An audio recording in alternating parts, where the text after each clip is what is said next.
Dodabovať. Čo ti chýba? Asi pokoj. Taký spoločenský pokoj.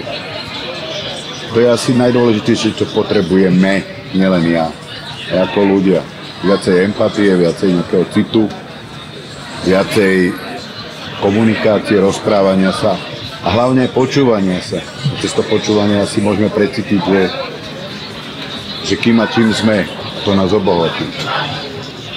Čo máš naopak veľa?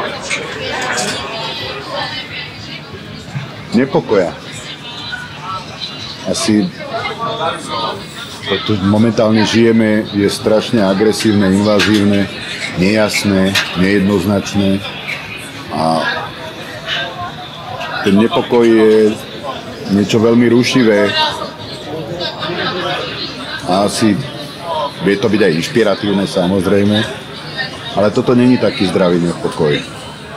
Toho je asi veľa, nie len pre mňa, ale aj pre ľudí okolo.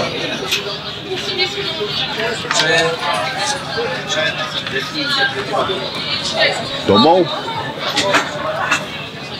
Blízki ľudia,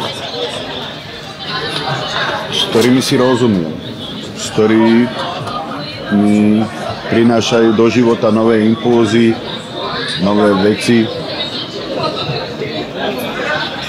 Domov som tam, kde som s ľuďmi, ktorých mám rád.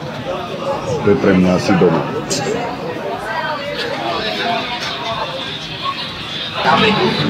Jedlo. Hračie. Rodina. Já osobně mám pocit, že mám pořád nedostatek času a že mi chybí čas pro sebe a asi se sama sebe uměle zavaluju povinnostmi, které vlastně jako nemusí být. Na čem poslední dobou přemýšlím nejvíc je přebytek látek, jako kafe, čaj, různě jako stimulanty, vitamíny, že vlastně se snažím pořád uměle někam posouvat dál a už toho začíná být příliš. Já si myslím, že pro mě je domov pocit spokojenosti, který si musím nosit sama sobě. Nič. Vôbec.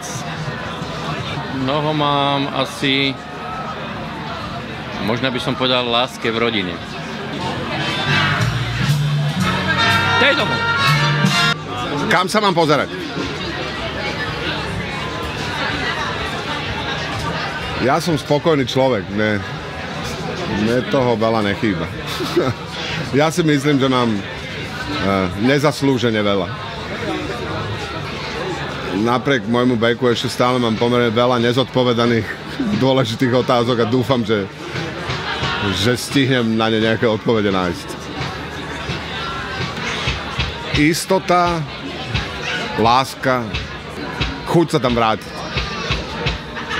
No, realizovala by som sa viacej akože sama sebe venovať. Nie je to sebecké, ale je to normálne. Čiže keď sa človek sám sebe venuje, je spokojný, tak spokojné je okolie.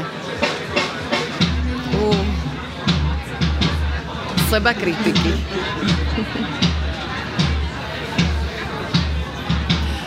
To je všetko, asi by som to ďalej radšej nerozvádzala. Záleží, že aký si ho spravíte. Ja si ho viem spraviť pekne napríklad, takže... Dneska je sluníčka.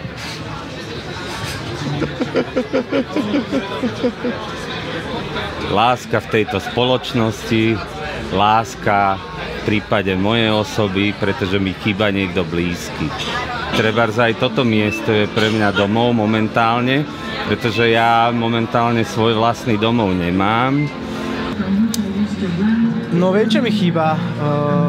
Viac občianskej angažovanosti a uvedomelosti. Mohol by som to odľahčiť, že moc mám kaktusov doma. No, neviem, či je to dosť, ale vytača ma, keď ľudia nevedia akože, jasne si určiť, odhadnúť svoje schopnosti. Asi by som pred pár roky povedal úplne niečo iné, ale teraz poviem, že hoc kde mám, akože kde je so mnou môj syn. A súhlasím. Moje orgány sú vaše orgány. Možno peniaze, ale tie nie sú také podstatné. A empatia od mojej dcery. Hej, tak cieľ, to mi prišlo prvé, hej, na rozum, že cieľ. Že kam ideš? Prebytok, niekedy blbej energie mám prebytok. Alebo sexuálneho pretlaku. Tak tu sme. Som na pohode, no a ty si kde? Tak keď budeš, tak zavolaj, jo?